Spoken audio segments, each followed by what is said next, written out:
l'horreur. Chacun, à notre façon, adorons frissonner.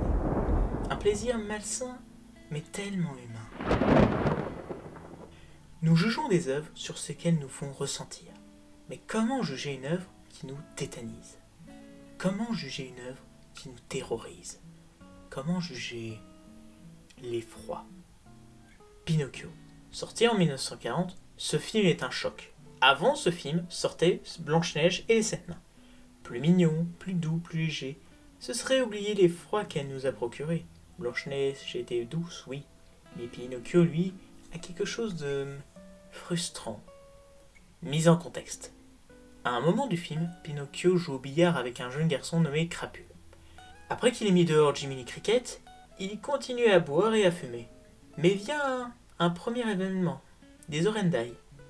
Dans un film classique, les oreilles auraient poussé avec un zoom avant. Mais dans ce film, aucun zoom, rien n'est accentué. Nous n'avons que le cadre en 4/3, un ratio très répandu à l'époque. Seule la musique accentue l'action qui se déroule. La transformation qui arrive à force que Pinocchio abandonne ce qu'il trouvait si cool d'utiliser, et dont la musique renforce l'inquiétude. À aucun moment du court-métrage, nous ne verrons un zoom sur l'action. Car avouons-le, faire un zoom en pleine action, l'inquiétude serait vite tombée. Là, l'action dévoile d'abord de l'étrange, puis la surprise, le déni, l'effroi qui mène à la terreur.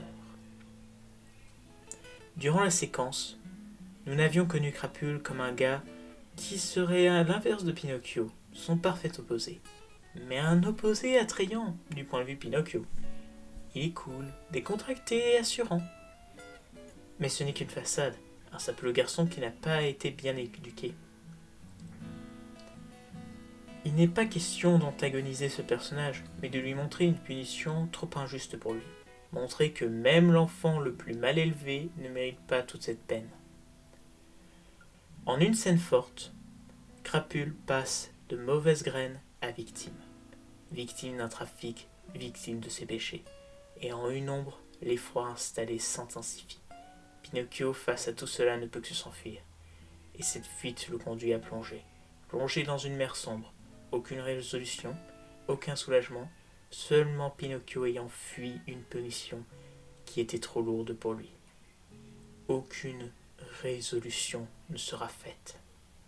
Si un jour le film obtient un remake, il mettra sûrement une fin à l'intrigue du cocher. Résoudre le drame qu'il a causé à ses enfants? Trouver une conclusion à Crapule? Mais ce ne serait pas une bonne idée. Ce film montre vraiment la dure réalité d'être un enfant.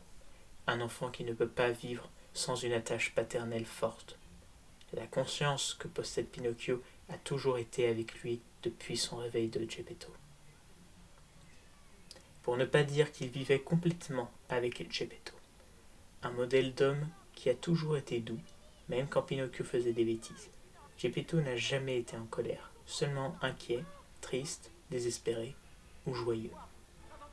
Pinocchio a besoin de savoir comment traite les méchants garçons pour devenir un meilleur petit garçon. Cette scène, c'est la quintessence même du film. La punition injuste d'un enfant qui pensait qu'être libre, c'était n'être qu'un saint garnement. Alors, la prochaine fois que vous aurez envie de frissonner, pensez à Pinocchio. Pensez à la dure réalité que c'est d'être un enfant.